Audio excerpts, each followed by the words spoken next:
열왕기하 4장 38절로 44절 말씀 우리 한 목소리로 봉독하겠습니다. 시작. 엘리사가 다시 길갈에 이르니 그 땅에 흉년이 들었는데 선지자의 제자들이 엘리사의 앞에 앉은지라.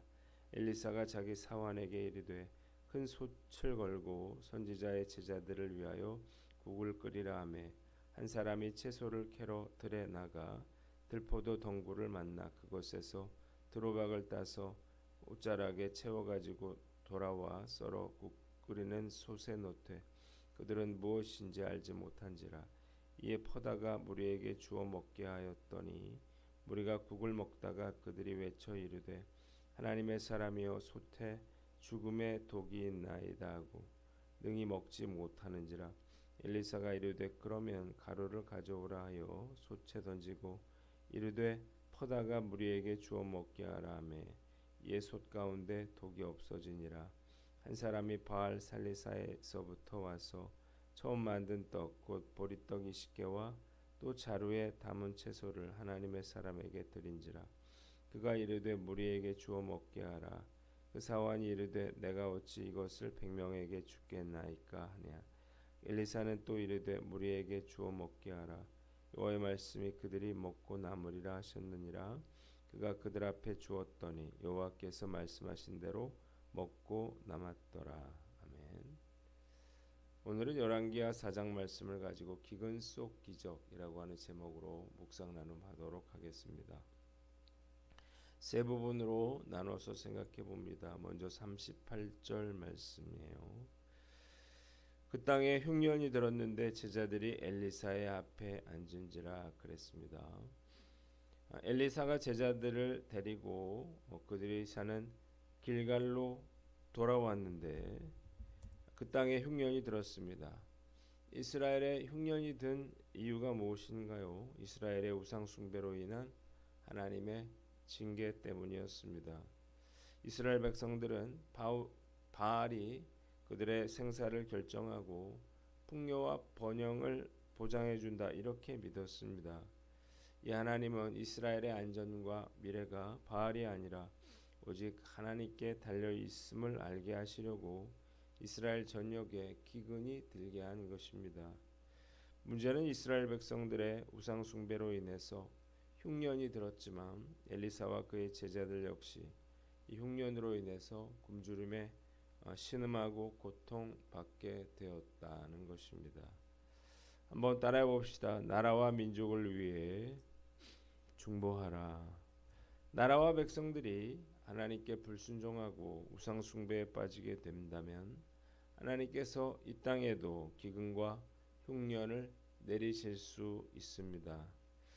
그러면 이 나라의 신실한 믿음의 사람들도 고통과 시련을 피할 수가 없을 것입니다.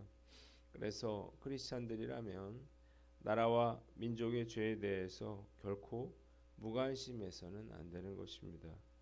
그 고통과 아픔의 한가운데에서 민족의 죄를 회개하고 또 하나님께서 자비와 긍휼을 베풀어 주시기를 중보해야 하는 것입니다. 이 나라가 정말 위기 가운데 있다라고 느낍니다. 나라가 굴러가고 있는 게 신기할 정도인데 요즘 병원 응급실에 가도 위급 환자들이 치료를 받을 수 없어서 아프지도 말고 다치지도 말아야 한다 이런 이야기가 나오고 있는데 참 어처구니가 없다 이런 생각이 듭니다.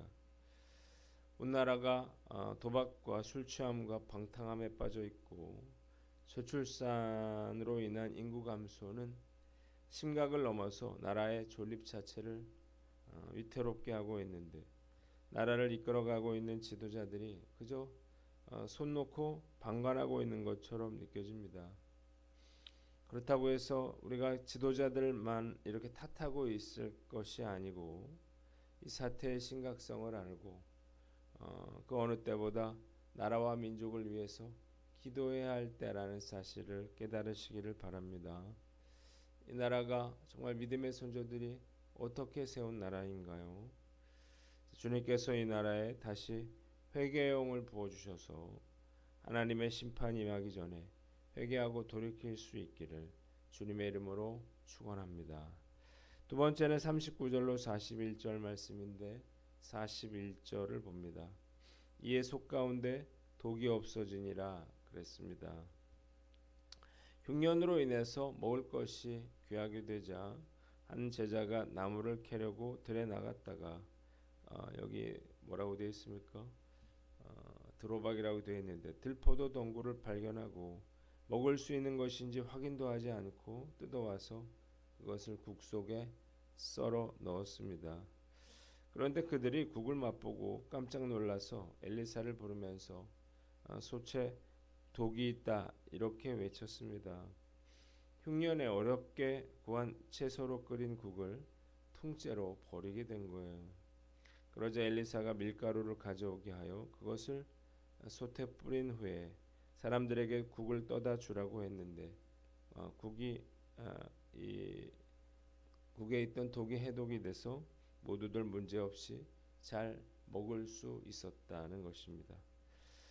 본문에 우리에게 주는 교훈이 있는데 자비하신 주님께 필요를 구하라는 것입니다. 어렵게 구한 채소로 끓인 국에 한 제자가 실수로 독초를 넣어서 모든 제자들이 국을 먹을 수 없게 됐을 때 얼마나 속이 상하고 난감했을까요? 특히 실수로 독초를 국 속에 넣었던 제자는 정말 미안해하면서 스스로를 자책했을 것입니다. 이런 상황에서 엘리사는 열왕기하 2장 21절에 여리고의 샘물에 소금을 뿌려서 마실 수 있는 물로 만든 것처럼 솥에 밀가루를 넣어서 독을 제거하는 기적을 일으켰습니다. 기적으로 인해서 모두가 이 국을 먹을 수 있게 됐을 때 제자들이 얼마나 기뻐하고 즐거워했을지 눈에 선합니다. 엘리사는 기근 속에서 풍성한 식탁의 전체와 교제를 회복시켜 주었습니다. 저는 하나님께서 이 엘리사를 통해 제자들의 영적인 필요뿐만 아니라 육적인 필요까지도 채워 주신 것이 너무 감사하다 이런 생각이 들어요. 물론 국 한 끼를 먹지 못했다고 해서 그들이 굶어 죽지는 않았겠죠. 그러나 하나님은 제자들의 배고픔을 외면하지 않으셨고 또 실수로 독초를 국 속에 넣은 제자도 고개를 들게 해 주셨습니다. 저는 이런 하나님이 너무 좋다 이런 생각이 듭니다. 하나님께 육적인 필요만을 구하는 것은 물론 잘못된 것이겠죠. 그러나 우리 주님은 우리가 긴급하고도 절박한 그러한 상황 가운데 처하게 됐을 때 우리의 육적인 필요를 외면하시지 않는다는 사실을 깨달으시기를 바랍니다. 그것이 경제적인 문제든 또 질병의 문제든 가정의 문제든 그것으로 인해서 우리가 걱정과 근심 가운데 있다면 자비와 긍휼을 베풀어 주시는 주님께 나아가서 우리가 도움을 청해야 하는 것입니다. 구하는 자에게 주님은 반드시 그 필요를 채워 주실 줄 믿습니다. 저도 마찬가지예요. 불신자든 다른 목적을 가진 사람이든 상관없이 일단 배고프지 않게 춥지 않게 도와줘야 되겠다 그런 생각이 들어요. 교회가 어려운 사람들을 보고서도 돕지 않고 이것저것 따지고 매정하게 군다 그러면 우리가 위기에 처했을 때 주님께서 우리의 간구를 외면하실지도 모릅니다. 오늘 난 어떤가 우리가 한번 살펴보고 힘들고 어려울 때 주님께 도움을 구하고 우리 역시 넉넉한 마음으로 어려운 분들을 돕고 섬기는 저와 여러분들 되시기를 주님의 이름으로 축원합니다. 마지막으로 42절로 44절 말씀인데 43절을 봅니다. 여호와의 말씀이 그들이 먹고 남으리라 하셨느니라 그랬습니다. 한 사람이 바알 살리사에서 길갈로 엘리사 선지자를 찾아왔어요. 그는 보리떡 20개와 자루에 담은 햇곡식을 가져왔습니다.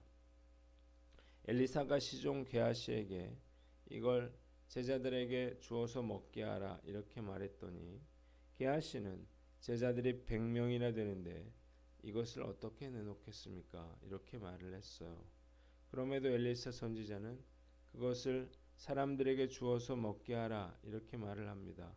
주님께서 그들이 먹고도 남을 것이라 말씀하셨다는 거예요.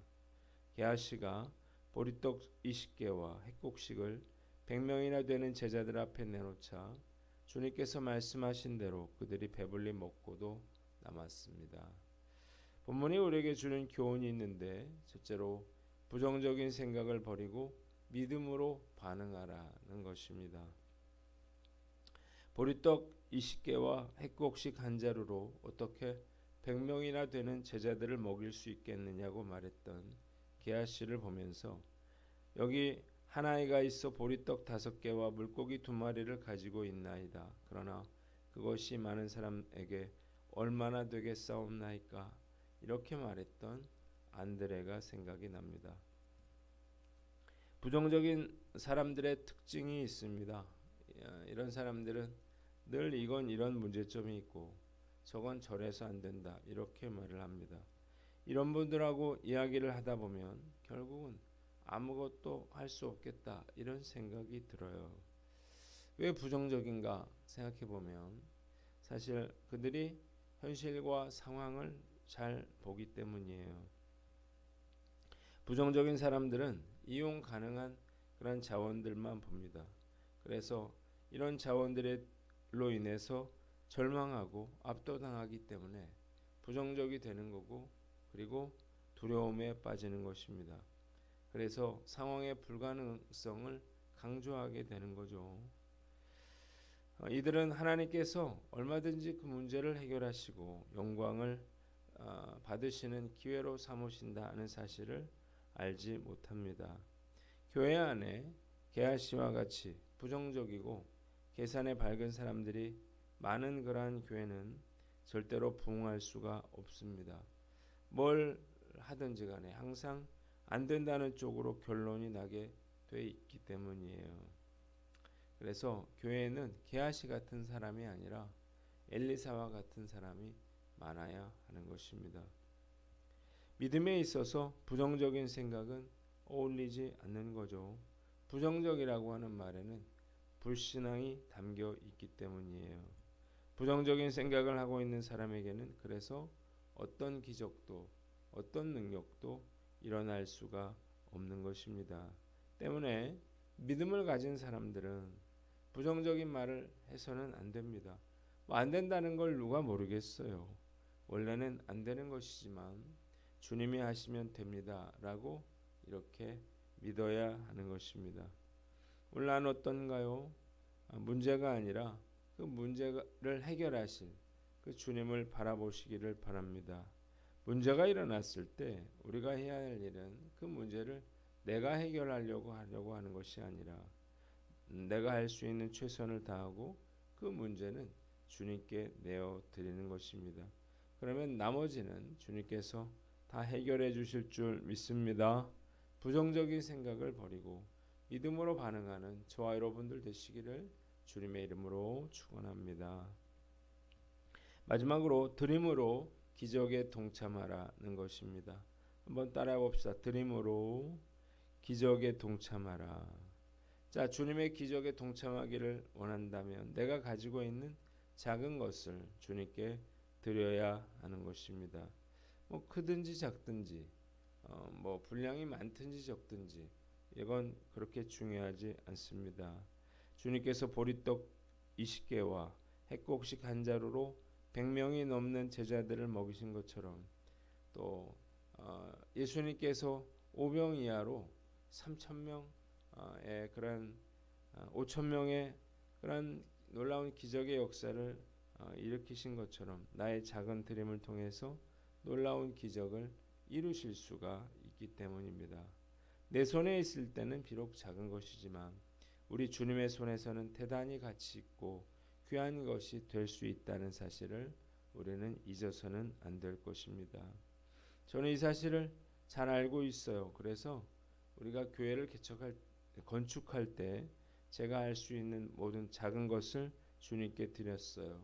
그래서 결국 하나님께서 기적을 일으키셨고 건축을 완공할 수가 있었습니다. 어려운 분들을 돕는 것도 마찬가지겠죠. 우리는 이 세상의 문제를 다 해결할 수는 없습니다. 그러나 내가 가진 작은 것을 주님께 드릴 때에 주님께서 놀라운 기적을 일으켜 주시리라 믿습니다. 내가 가진 것이 보잘것없다는 생각을 버리고 주님께 아낌없이 드림으로 놀라운 기적에 동참할 수 있는 저와 여러분들 되시기를 주님의 이름으로 축원합니다. 기도하겠습니다. 하나님 아버지, 이 나라를 불쌍히 여겨주시고 작은 드림으로 기적에 동참케 하여 주시옵소서.